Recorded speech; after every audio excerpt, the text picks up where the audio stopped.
Всем привет-привет, с вами Алена. Ловите преображение ногтей моего мастера. Это мастер Дарья, и она все время носит очень длинные ногти. Тут, кстати, показываю кусачки от TechSnip. Очень бюджетная модель, которую советую иметь дома, удобно стричь ногти. Или, например, снимать вот такие длинные искусственные ногти. Потому что Даша мы сейчас полностью уберем старое наращивание.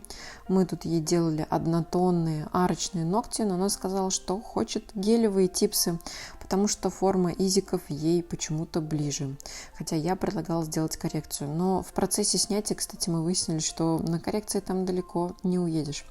В общем, мы срезали наши ноготочки, выкидываем и приступаем уже к полноценному снятию. Возьмем фрезу побольше, с черным пояском от Magic Beats. Вот такая здоровая фреза, которая снимает очень-очень крупной стружкой. Единственное, что эта стружка налипает все время на камеры. Это не совсем удобно. А вот на среднем пальце у нас случилась беда, которая с Дашей получается достаточно часто. Дело не в том, что тут какие-то ногти у нее неправильные, просто они длинные, она работает в перчатках и часто подвергает ногти травматизации. Давайте посмотрим, что там внутри под отслойкой. Это был длинный ноготь, средний палец, правая рука.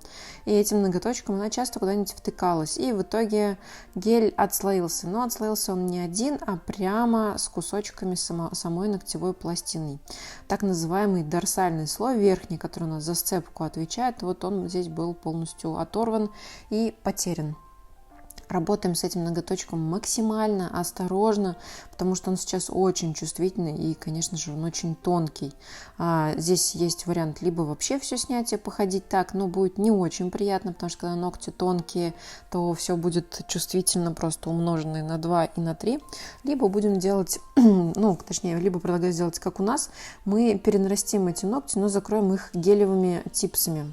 Сейчас выполним комбинированный маникюр. Для этого я использую фрезу, пламя с красным пояском.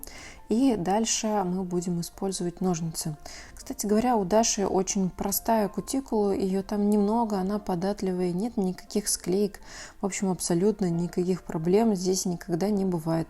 Всегда классный, аккуратный, чистый срез, и, можно сказать, даже шлифовка не особо-то и нужна, но мы ее, конечно, сделаем, чтобы точно все было очень красивенько. Кстати говоря, ножницы у меня с загнутым кончиком от Nippon Nippers.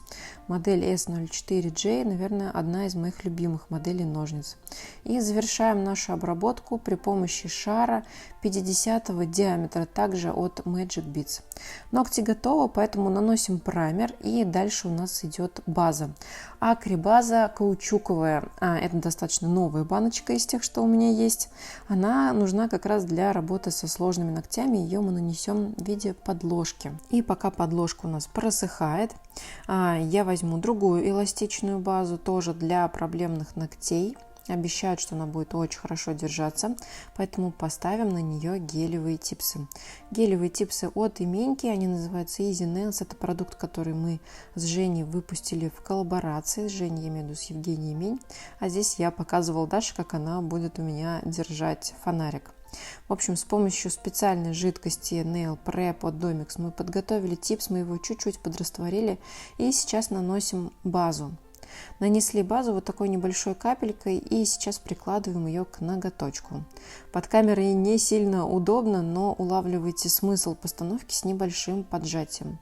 Присушили маленьким фонариком и досушили в лампе побольше. На выходе это все выглядит вот так. Нам остается только немного подобрать форму. Это по желанию. Я очень часто это делаю. Мне нравится, когда ноготочки поуже. И дальше с помощью фрезы малышки я опиливаю ступеньку. Вот этот бортик, который образовался. Убираю стык, и в общем и целом наши ногти готовы. Если вдруг вы где-то обнаружили какие-нибудь небольшие затеки или несовершенства, я настоятельно рекомендую обезжирить ногтевую пластину и пройтись еще раз алмазной фрезой. Дальше я снова все перекрываю базой для того, чтобы дальше выложить гели. Я возьму хард гели от BSG в двух цветах. Это голубой и такой, лиловый, наверное. А также гель конфитюр низкой вязкости, то есть он будет немножко пожиже. Я смешаю два плотных оттенка и добавлю к ним прозрачку и декор. И тогда у меня получится получится. Третий совершенно новый оттенок, но, честно признаться, я просто обожаю замесы, и мне всегда хочется чего-нибудь допоменять. Поэтому прекрасно, что у нас есть такая возможность.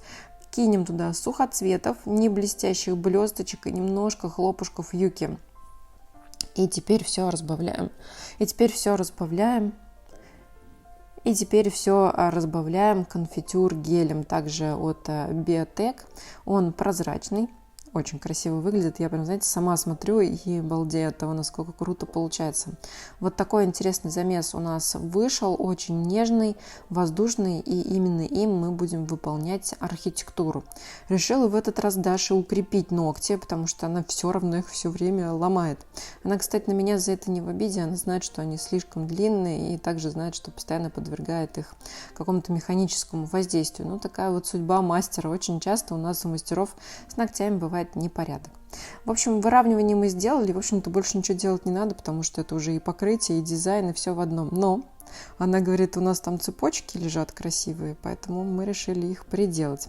Я сначала фрезой малышкой пропиливаю небольшое отверстие. Туда ставлю базу, как раз-таки ту самую, на которую мы крепили типсы, и топлю в этом углублении цепочку. Присушиваю фонариком, и наша цепочка уже зафиксирована с одной стороны. То же самое повторяю с другой стороны. Главное задать ей верное направление, утопить ее аккуратненько. Почему топлю? Потому что если не утопить в этой дырочке и в базе, то получится слишком много объема, будет некрасиво, да и неудобно. Вторая цепочка у нас голубенькая, то есть получилось это все в цвет нашего замеса, потому что там сухоцветы голубые и фиолетовые. И сверху все прячем и скрываем стразинками. У меня еще запасы от Сваровски остались. У меня там на самом деле вообще такой запас, наверное, на века.